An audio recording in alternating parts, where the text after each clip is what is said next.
خلي من الذل وكبره تكبيرا.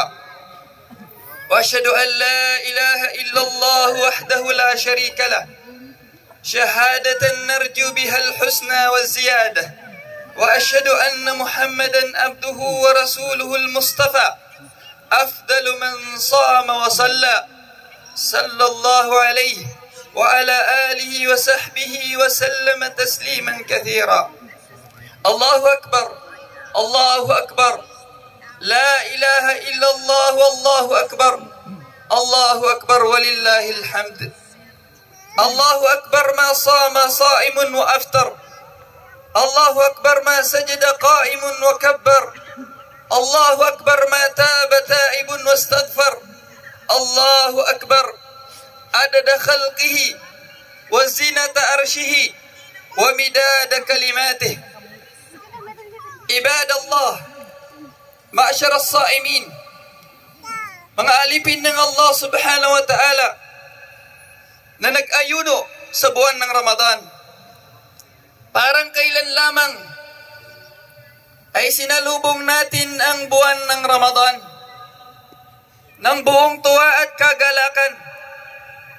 Kahapon, nabalitaan lang natin na umalis na, lumisan na ang Ramadan. Lumisan ang Ramadan na nag-iwan sa atin ng maraming aral. Maraming aral na nagsisilbing gabay ng bawat isa sa atin sa buong taon na susunod. At sa araw na ito, naging maaga tayong tumungo sa Musallal Eid bilang pagsunod sa Allah subhanahu wa ta'ala at sunna ni Propeta Muhammad sallallahu alaihi wasallam, at upang tanggapin ang gantimpala ng ibadah na ginawa natin sa loob ng Ramadan, mula sa ating pag-aayuno, sa ating pagqiyamul layl, sa pagbabasa ng Quran,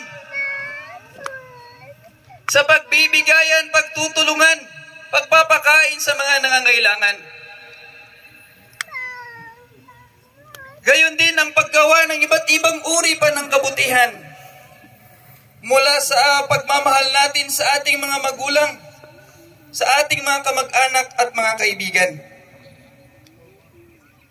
Sinunod natin ng Allah nang ipinag-utos niya sa atin na mag-ayuno.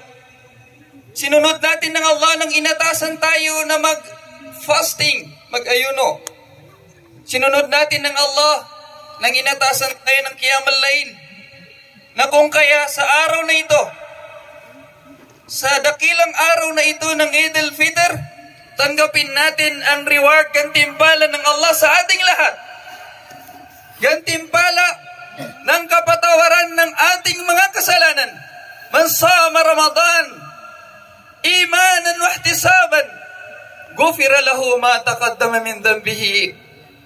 Sino man ang nag-ayuno sa buwan ng Ramadan nang may paniniwalang matatag sa Allah at pagkahangad ng gantimpala, antayin ni puwasa sa ulan-ulan na Ramadan, sa kinanggulalanin sa kasuguan ng Allah subhanahu wa ta'ala paginugutin, ando ka pangingarapin sa balas, ay initataman Allah subhanahu wa ta'ala kanong mga ulipunin ng mamagpuwasa. Layano ba ang tuga ko ang mga pagali ko? Nadalang sa lakaw, yata biya kapatawaran ng ating mga kasalanan, bagampunan Allah ta'ala sumang kadusan tano. Allahumma amin. Panganin tano sa Allah subhanahu wa ta'ala, isa tano kano umang magabi, alina pa sa Allah ta'ala kano nara ka jahannam. Hingin natin sa Allah na kabilang tayo sa bawat gabi ng Ramadan na pinapatawad ng Allah, iniluluwas ng Allah, inilalabas mula sa neraka jahannam patungo sa surga sa paraiso. Allahumma amin. Sa araw na ito, tanggapin natin ng gantimpalas mula sa Allah sa pagtanggap ng ating mga amal, mga ibadah at pasasalamat sa mga pagsisikap na ginawa natin At sa Yawm al-Qiyamah, sa kabilang buhay, higit na malaking reward gantimpal ang naghihintay sa mga ma'syar as-saimin. Sa mga nag-aayuno, gantimpalan ng Allah sa kanila na pagkakalooban sila ng Jannah. Sasabihin sa kanila, "Anidkhulul jannata min ayyi abwabil jannati syi'tum." Pumasok na kayo sa Jannah. Pumasok na sa Jannah, sa paraiso, doon sa pintuan na tinatawag na Babur Rayyan. Sa gunato tempo, napagsilasilatan na iida niya, sumakapyanon na Allah Ta'ala. So mga rewarding sa kita no, ugay da aron pa masalay pagtatamanin sa kita no. Manaso ka pananawag din sa kita no, sa isa kano anan na ma'syar as-saimin, naludop kano rin sa sulga, sa kano ludop sa Babur Rayyan lang to, na espesyalya para busal kano pa magpuasa. Allahu Akbar, Allahu Akbar, Allahu Akbar, la ilaha illallah, Allahu Akbar, Allahu Akbar, walillahil hamd. Ma'syar as-saimin, mga kapatid na nag-ayuno sa buwan ng Ramadan, magandang balita. Magandang balita sapagkat walang Muslim na uuwi na luhaan sa buwan ng Ramadan. Walang masasayang na kabutihan ng Muslim na ginawa sa loob ng Ramadan. Ang fasting mo, ang sala mo, ang kiraatul Quran mo, ang pagpapakain mo sa mga tao, pagbibigayan ninyo at pagtutulungan sa bawat isa. Tunay na hindi nasasayang. Marami man o kakaunti, mainam man o mas mainam, lahat niya na hindi nasasayang. Inna Allaha la yudhi'u ajral muhsinin. Tunay ng Allah subhanahu wa ta'ala, hindi niya sinasayang, hindi niya ipagwalang bahala ang gantimpala ng taong gumagawa ng kabutihan. Dahil sa agkalugi, saludo pa Ramadan, lamon na pagkapanjali, lamon na makakuha sa balas sa Allah subhanahu wa ta'ala. Kaya pintalun Allah subhanahu wa ta'ala na dinim patsayangan igalbakan o tao ang muhsin yan imana so tao ang pagkapas sa kanggula sa mapya. E habang katalun ng Rasul sallallahu alaihi wasallam, lisaimi farhatun inda fitrihi wa farhatun inda liqa'i rabbih. Dua timan, dalawa ang kasiyahan ng taong nag-aayuno. Una, ang kanyang araw ng fitr. Itong araw na ito, itong dakilang araw na ito na buong mundo ang nagdiriwang nakasama ka doon sa mga Muslim na yaon. Kabilang ka doon sa mga nagdadakila sa araw na ito. Yan ang kasiyahan. Yan ang kagalakan. Isa ka kano mga tao. Anak ka witness sa idba niya. Sa bibiyag ka pamun. Mapiapam suk mga lawas. Matang ka sa ngani na problema. Alhamdulillah. Kanang kaamong ka sa niya ba at timpo na nakuha ng kaso farha. Farhatul Eid. Na adam pan masla. May malaki pa na inihanda ang Allah para sa mga nag-ayuno. Farhatun inda liqa'i rabbih. Sa tempo, sa panahon, nakaharap mo ng Allah para tanggapin mo ang gantimpalan ng iyong ginawa, gantimpalan ng iyong fasting. Ang fasting na sabi ng Allah, "As-siyamu li wa ana ajzi bi." Sabi ng Allah, ang fasting ay akin, ang pag-ayuno ay akin. Ako mismo ang magbibigay ng gantimpalan ng reward para sa taong nag-ayuno. La ilaha illallah. Allahu Akbar, Allahu Akbar, Allahu Akbar.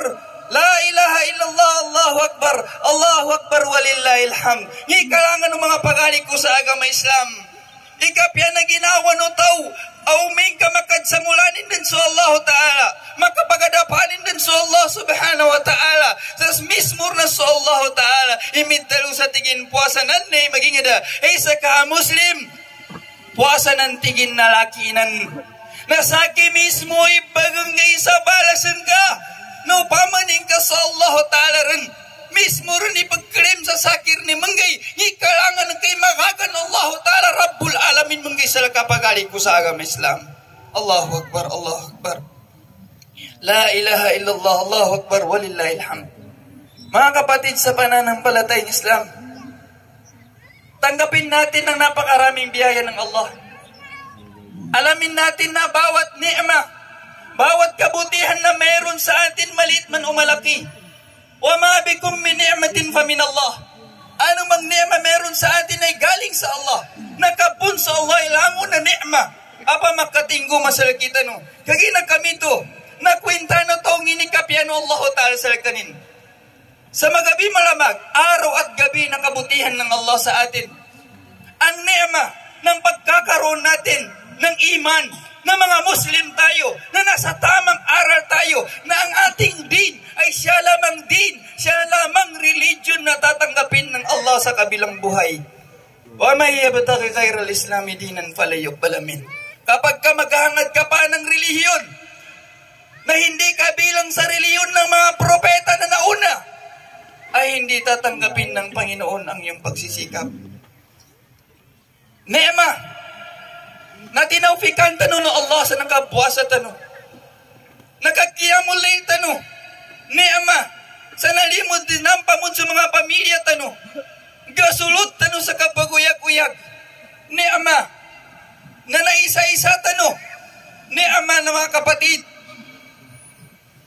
na iba't ibang uri ng ni'ma na pinagkalob sa atin ng Allah, ang mga kalusugan natin, ang pamilya natin, ang maganda na pananahanan natin o paninirahan natin, na walang gulo, na masagana ang pamumuhay, na masaya tayong namumuhay, hindi tulad ng iba o ibang lugar na nawasak ang kanilang mga lugar.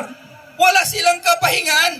Ngunit tayo, nandito tayo sa ni'ma na ang pinoproblema lang ng bawat isa paano makakain sa umaga at gabi.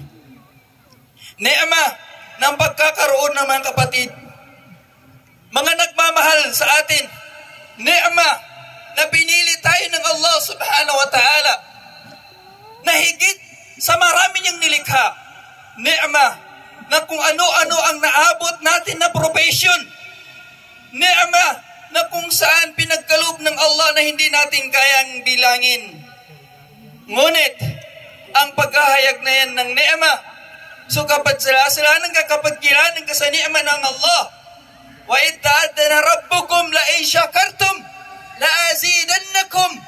Sabi ng Allah Subhanahu wa Ta'ala, kanyang inihayag na kung kayo lamang ay magpasalamat sa akin, dadagdagan ko pa ang biyaya na meron sa inyo.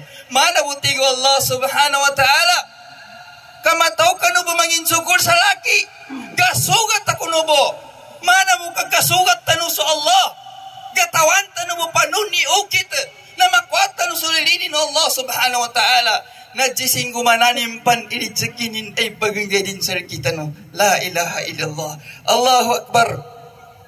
Allahu Akbar, la ilaha illallah, Allahu Akbar, Allahu Akbar, walillahil hamd. Ma'asar as-saimin. Mga kapatid na nag-aayuno, ipaalam natin, ipakilala natin, na ang Islam na religion natin ay mayroong kaluwangan, mayroong kasiyahan, mayroong katuwaan. Panahon ito ng pagsasaya ng mga Muslim sa buong mundo. Ito yung gusto ng Allah na magsaya tayo, mag-enjoy tayo. Gagawa tayo ng mga programa na mapapakita natin ang saya ng mga Muslim, ang ganda ng Islam, as long as hindi tayo lalabas sa katuruan ng ating pananampalatayang Islam. Nyaba timpo na lusod ko sa tiyan sa agama Islam. Patuntayan tano, pasabutan tano sa madakil. Iagama to na niya, na agama niya na arin siya maluwag, uyag-uyag kong mga tao. Lango na mga tao siya nagkapi ginawanin. Lango nagdidasal kita no. Idadan oras adik kalini ginawanin. Aran oras ay kapi ginawa tano. Nasukapyan na ginawan ka sa timpo. Ananya ba ide. Katsirasalan ka sa nya ba ide. sa makaukit, sa kapangangalimuan ka, katabang ka no kapagalin ka, atau kapanalaman ka no mga lusod ka sa tiyan, mga lukasan ka, pagali ko sa agama Islam, niyabay kalinyan Allah subhanahu wa ta'ala. Niyabay kalinyan Allah. Timpo na lugatin ka no Allah ta'ala sa simba, at tawag ka, patsabaran ka din sa mga batalo, natigil ka. Pagugulyang ka, panuming ka, goma ka na timpo, adat ka makulyang. Okay, da timpo mo nang nakapya na ginawa. Ni pwede ka sa Allah ta'ala kapi ginawa ng ka. Kagina isabi namba simba sa Allah subhanahu wa ta'ala so kapya na ginawa tanong. At upang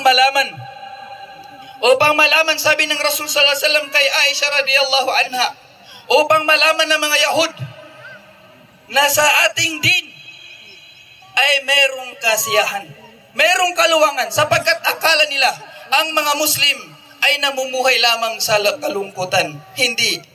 Ang Islam ay nagtuturo sa atin, kapag kapanahon ng kalungkutan, malungkot ka. Kapag kapanahon na dapat umiyak, umiyak ka. At panahon na dapat magsaya, magsaya ka, sapagkat kabilang yan sa ibada sa Allah subhanahu wa ta'ala. Sinabi ni Al-Hafidh Ibn Hajar rahimahullah, idharu surur fil ayadi min sya'iriddin o min syiariddin. Sabi ni Ibn Hajar rahimahullah, ang pagkahayag ng kasiyahan, kagalakan, katuwaan sa araw ng Eid ay kabilang sa simbolo ng Islam, kabilang sa atin din, na kung kaya isabuhay natin mga kapatid sa pananampalatayang Islam. Ma'asyara saimin, mga kapatid na nag-aayuno, tunay na ang magandang ugnayan sa ating kapwa, lalong-lalo na sa ating mga kamag-anak, o ang tinatawag na silatur rahim, ay katangian ng mga salihin at ugali ng mga muttaqin. Sabi ng Rasul sallallahu alaihi wasallam, man kana yu'minu billahi wal yawmil akhir falyasil rahimahu. Antay ni paginugot, sino ang manampalataya sa Allah subhanahu wa ta'ala at kabilang buhay ay magkipag-ugnayan ng mabuti sa kanyang mga kamag-anak. Mga kapatid, sa pananampalatayang Islam, wala nang sino mang malapit sa atin sa buhay natin, kundi ang ating dalawang magulang na nagmahal sa atin mula sa sinapupunan hanggang sa namatay na tayo dito sa dunya. Buong buhay natin, nandyan ang concern, pagmamahal ng ating magulang. Hanggang sa yumauna lang tayo, nandyan pa rin ang pagmamahal nila sa atin. Na kung kaya ang Allah subhanahu wa ta'ala kinilala niya ang pagmamahal na magulang na yan. Na kung kaya sabi niya, wa'abudullaha wa la tushriku bihi shay'a wa bil walidaini ihsana. Sambahin niyo ang Allah. Sambahin niyo ang Allah subhanahu wa ta'ala na nag-iisa lamang. At maging mabuti kayo sa inyong dalawang magulang. Umeng kaadan masrapat tamalantano, ikapapagalya, kajusud, nadadan na maawampan, sa data kapipiatan nung kanudwalog ka sa membata sa kita no. Andokan, ganatpan sa kinagkagingay sa ka, taman sa kinapaguya-guya kamimbabatakar, taman sa kinapatin ka, na di katapad, ikapya na relationship palukas ng kasalaka. Na kung kaya ang Rasul, may isang dumating sa Rasul sallallahu alaihi wasallam, kanyang sinabi, ya Rasulullah, sino yung higit na malapit sa akin na pakikitunguhan ko ng the best na pakikitungo? Ang sagot ng Rasul sallallahu alaihi wasallam, ang yung ina. Sa pangalawang beses, nagtanong pa rin, sabi niya, ang yung ina. At sa ikatlong beses kanya pang sinabi, ang yung ina. At sa ikaapat na beses, ang yung ama. Allahu Akbar. Allahu Akbar. Allahu Akbar. La ilaha illallah. Allahu Akbar. Allahu Akbar. Walillahil hamd. Mga kapatid sa pananampalatayang Islam, sa araw ng Eid na ito, sunna ang pagtakbir natin sa bawat paglabas natin patungo sa ating musalla. At sunna na maglabas tayo na naglalakad. At kapag tayo ay tutungo sa isang lugar, babalik tayo sa ibang lugar. At sa araw na Eid na ito, mga kapatid, sa pananampalatayang Islam, huwag nating kalimutan wag nating kalimutan na ibigay ang karapatan ng mga miskin. Ang ating mga zakatul fitr, sapagkat yan na inubliga ng Rasul sallallahu alaihi wasallam. At ilalabas ito bago pa ang salatul Eid, sapagkat kapag ilalabas ito pagkatapos ng Eid, ay hindi natatanggapin as zakatul fitr, kundi ito ay kabilang na lamang sa mga sadakat. At sa araw din na Eid na ito mga kapatid, ay sinabatas din ng Islam, in-encourage din tayo na tularan ng ating mga sahaba. At ang mga sahaba sa araw ng Eid ay nagbabatian sa bawat isa. At kanilang sasabihin, takabbalallahu minna wa minkum. Tanggapin ng Allah mula sa amin at mula sa inyo. Allahu Akbar, Allahu Akbar, la ilaha illallah wallahu akbar, Allahu Akbar, walillahil hamd.